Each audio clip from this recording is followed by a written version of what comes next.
Kembali lagi bersama kami di Newsline dan kini saatnya kita masuk dalam segmen trending topik pemirsa. Apa saja yang menjadi tren pencarian hari ini langsung saja kita tampilkan di grafis berikut ini. Nah ini dia ya, yang pertama tinggi pencariannya, akad nikah di KUA, harus di KUA, apakah harus di KUA? Ya, dan apakah boleh di hari libur? Nah ini yang Iya. sedang menjadi perbincangan hangat di publik.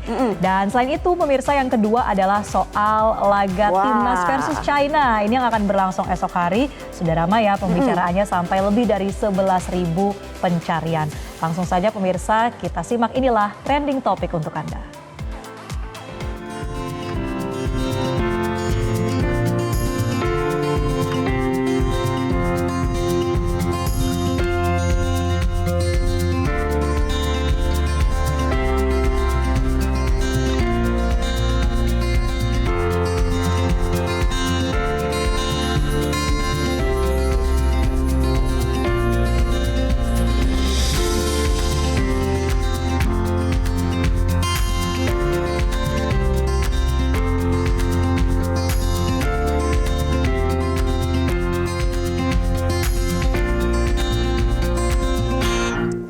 Nah ramai nih ya soal beredarnya informasi mengenai kebijakan larangan pernikahan di luar kantor urusan agama, baik pada hari kerja maupun hari libur. Ini benar nggak sih? Oke, ini perlu diperjelas ya, Ya. Naila dan juga pemirsa, bahwa kalau sebelumnya ini ada narasi yang beredar di media sosial soal dilarang nikah di hari libur setelah diterbitkannya Peraturan Menteri Agama atau PMA nomor 22 tahun 2024 tentang pencatatan pernikahan.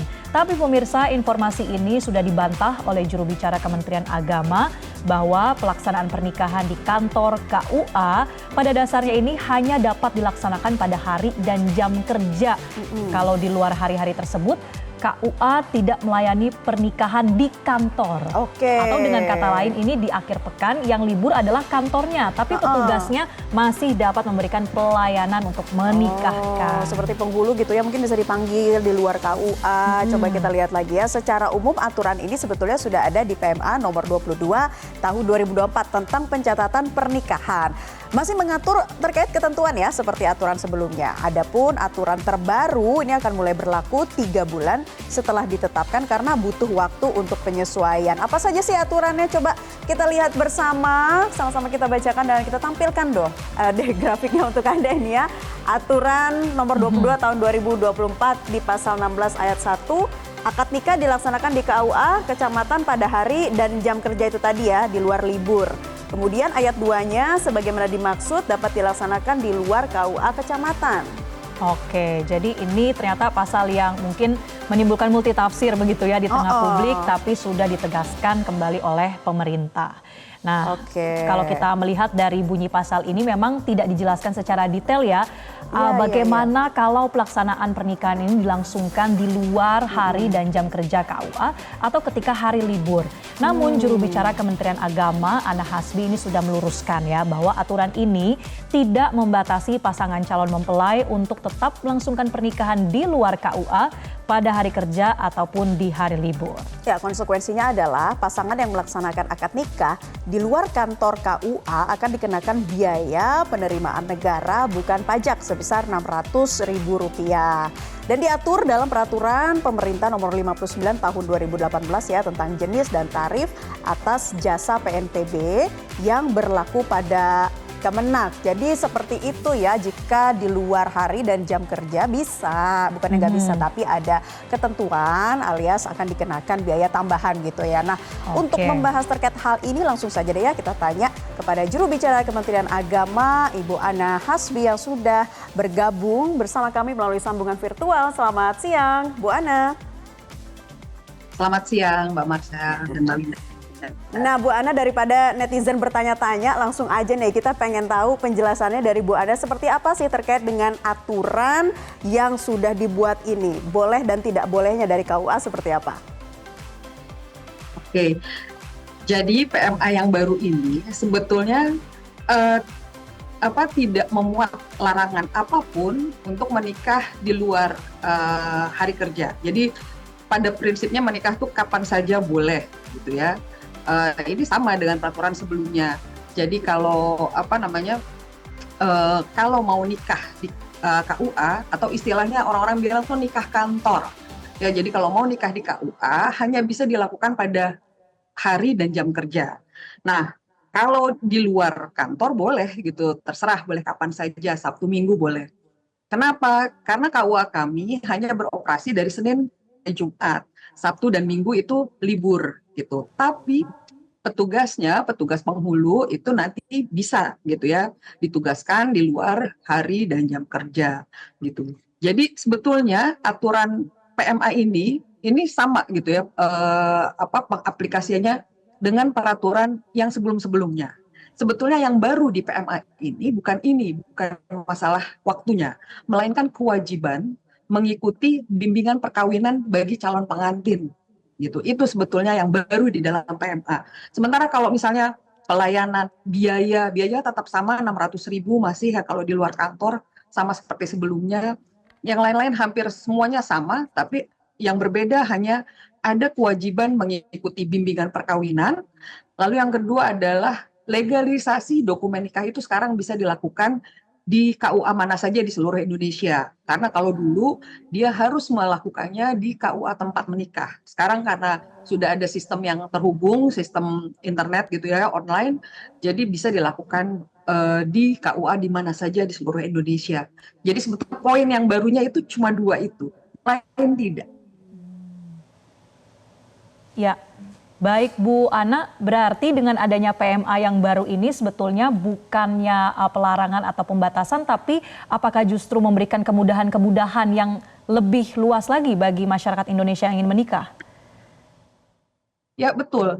Jadi begini, kalau dulu itu kan orang mau mendaftar menikah langsung harus datang kan. Sekarang kan kita punya aplikasi Pusaka yang semua layanan bisa diakses melalui online. Jadi orang tidak perlu datang. Kalau mau mendaftarkan menikah di luar hari kerja atau jam kerja bisa dilakukan secara online lewat aplikasi Simkah. Gitu. Jadi semua persyaratan bisa diupload di aplikasi tersebut gitu kan. Semuanya nanti ada pengecekan berkas macam-macam itu bisa dilakukan secara online. Jadi tidak perlu secara fisik datang. Gitu. Itu menurut saya, menurut kami itu akan memudahkan masyarakat juga. Ya, begitu. Apalagi ada aturan sekarang KUA-nya tidak sesuai dengan domisili, jadi semuanya bisa mendaftar di KUA manapun ya Bu ya, itu salah satu kemudahan. Nah, mengenai bimbingan pernikahan atau bimbingan kawin tadi yang ditetapkan oleh Kemenak, ini teknisnya nanti akan seperti apa sih Bu Ana? Oke, jadi bimbingan perkawinan itu sebetulnya sudah ada sejak lama ya, sejak 2000, bukan sejak dahulu ya, paling tidak yang update terbaru itu 2017 itu kalau tidak salah. Nah, tapi dulu sifatnya sukarela, jadi tergantung kesadaran si calon pengantin ini, gitu. Nah, tetapi kami memandang, gitu ya, setelah melihat data perceraian yang ada kecenderungan meningkat selama 10 tahun terakhir, gitu, maka kami harus memikirkan bagaimana cara-cara untuk salah satunya yaitu yang kami yakini adalah bimbingan perkawinan ini. Bimbingan perkawinan ini nanti kami harapkan gitu ya bisa memberikan bekal bagi para catin dalam menghadapi bahtera rumah tangga gitu. Karena kalau di dalam Islam gitu ya pernikahan itu adalah ibadah terpanjang. Jadi ketika kita harus melakukannya ya dengan niat yang benar gitu dan dengan usaha yang maksimal gitu. Jadi di tahun 2025 ini fokus kami nanti akan mewajibkan bimbingan perkawinan ini. Nah, kalau dulu bimbingan perkawinan ini paling durasinya itu kan sekitar 45 menit atau 1 jam lah gitu. Dan ini juga tergantung kesediaan atau minat ya. Jadi terserah para calon pengantin. Nah, tapi nanti ini akan diberikan sifatnya jadi wajib. Jadi semua calon pengantin harus ikut. Nah, ini ada beberapa cara yang pernah kita lakukan sebetulnya. Ada yang tatap muka di KUA gitu, ada yang hibrid campuran jadi kami memberikan modul lalu nanti ada pertemuan beberapa kali. Ada juga yang tahun 2020, 2021 kami sering juga atau yang untuk calon pengantin yang di remote area itu ada online. Nah, nanti itu tergantung KUA masing-masing pelaksanaan teknisnya. Baik, Begitu. oke. Jadi kita fokus pada perbaikan-perbaikan ya, bagaimana persiapan pernikahan ke depannya. Nah Bu Ana, ini juga kan sudah jelas bahwa pernikahan di hari libur atau akhir pekan ini boleh tetap akan dilayani oleh KUA. Tapi informasinya akan ada biaya yang harus dikeluarkan. Nah ini biayanya untuk apa Bu Ana? Biaya ini juga dari dulu sama, 600.000 biaya untuk menikah di luar kantor KUA.